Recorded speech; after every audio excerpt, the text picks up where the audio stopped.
అపర్ణాన్ని చూస్తే అర్థం ఉంటుంది. అలాగే అపర్ణ చుట్టూ ఉండే ఫ్రెండ్స్ కూడా బహుశా వాళ్ళ చుట్టూ ఉండే ఆ ఫ్రెండ్స్ అపర్ణ ఈ ఆకర్షణ మమ్మల్ని వాళ్ళ చుట్టూతో ఉండేట్టుగా చేస్తుంది ఎక్కువ. ఈ సభలో కూడా ఎంతో మంది ఇష్టమైన వ్యక్తులు అందరూ ఉన్నారు. వాళ్ళందరికీ నమస్కారం.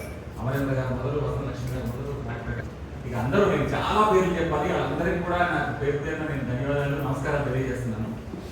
ఎందుకంటే మంచి సభలో మంచి వ్యక్తులు ఉండడం చాలా గొప్ప విషయం, చాలా చాలా సంతోషించే విషయం. ఇది ఎందుకు ఇంత గొప్ప సభ అంటే శిరీష్ గారి పేరున అపర్ణ మంచి పుస్తకాలని సెలెక్ట్ చేసుకుని వాళ్ళని ఆ బుక్ని తీసుకొచ్చే ప్రయత్నంలో తను భాగమవుతుంది. లాస్ట్ ఇయర్ జక్కీకు అని ఒక దేశీ నవల అనే పదం వాడి అద్భుతమైన నవలను తీసుకొని వచ్చారు వాళ్ళు.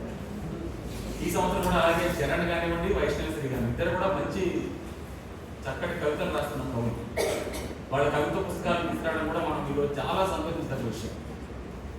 ఎస్పెషల్లీ వైష్ణవి గురించి నేను ఒక మాటలు మాట్లాడదలుచుకున్నప్పుడు ఏం చెప్పదలుచుకున్నానంటే, ఒక 7-8 ఏళ్లుగా వైష్ణవి కవిత్వాన్ని చూస్తున్న వ్యక్తిగా, తనలో ఉన్న పరిణామ క్రమాన్ని మొత్తాన్ని అర్థం చేసుకున్న వ్యక్తిగా నాకు తనలో వచ్చినటువంటి అవగాహన, లేకపోతే ఆ దృక్పథం పట్ల ఆవిడకున్న బలం, అలాగే ఆ ప్రయాణంలో ఆవిడ తీసుకున్న స్పష్టత చాలా ఆశ్చర్యం కలిగిస్తారు. అంటే 2 ప్రపంచాల మధ్య అని ఒక టైటిల్ పెట్టేటప్పుడు జరిగిన అంతర్మదనం మొత్తం కొంత తెలిసిన వ్యక్తిగా నేను ఆ 2 ప్రపంచాలు ఏమిటి అని ఆలోచిస్తే ఆ పుస్తకం మొత్తంలో ఉన్న కవితల గురించి మాట్లాడాల్సిన సందర్భం అవసరం లేదనిపిస్తుంది. స్త్రీకి 2 ప్రపంచాలు ఏముంటాయి? ఆ మాటకు వస్తే ఏ వ్యక్తికైనా ఎన్ని ప్రపంచాలు ఉంటాయి? సరే, బాధలు పడుతున్న ప్రపంచం, కష్టపడుతున్న ప్రపంచం, సంతోషపడుతున్న ప్రపంచం, లేకపోతే అన్నీ ఉన్న ఒకే ప్రపంచంలో మనం ఉంటున్నామా, లేకపోతే మన చుట్టూ ఉన్న ప్రపంచాలు అనేక ఉన్నాయా అని చెప్పి మనకి చాలా ప్రశ్నలు మనకి కలిగే అవకాశం ఉంటుంది. సరే, తన 2 ప్రపంచాల మధ్య అనే టైటిల్ దానికి ఆ పుస్తకానికి ఎందుకు గ్యాప్ అనిపిస్తుంది అనేది 2-3 కవితల లోపలికి వెళ్ళి నేను మాట్లాడతాను. ఆ మాట్లాడే ముందు తన కవిత చదువు అంటే ఈ కవిత ఎక్కడ చదివేస్తుందో నేను భయపడ్డాను, కానీ ఆ కవిత చదవలేదు. ఇప్పుడు నేను అసలు నాలా మిగిలే ఉన్నానా, చిటికిన వేలు స్పర్శను కోల్పోయింది, 7 అడుగుల చప్పుడు వినబడ్డ ప్రతిసారి గుండెలో పిలుపుపడ్డ చప్పుడు. ఐ రిపీట్, 7 అడుగుల చప్పుడు వినబడ్డ ప్రతిసారి గుండెలో పిలుగుపడ్డ చప్పుడు. ఆరిపోతున్న దీపం వెలుగులో హృదయం విరగల్లాడిపోతుంది.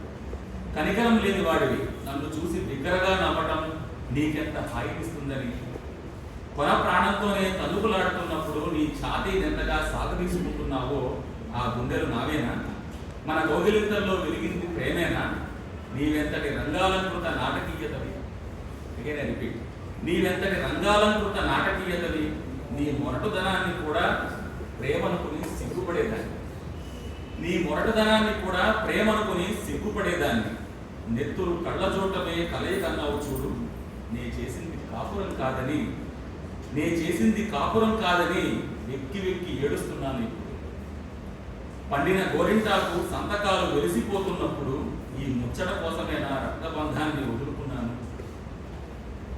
ఈ కవిత విన్నాక నాకు తెలిసి మనకి ఒక రకమైన నిశ్శబ్దం మనలో ఖచ్చితంగా ఏర్పడుతుంది.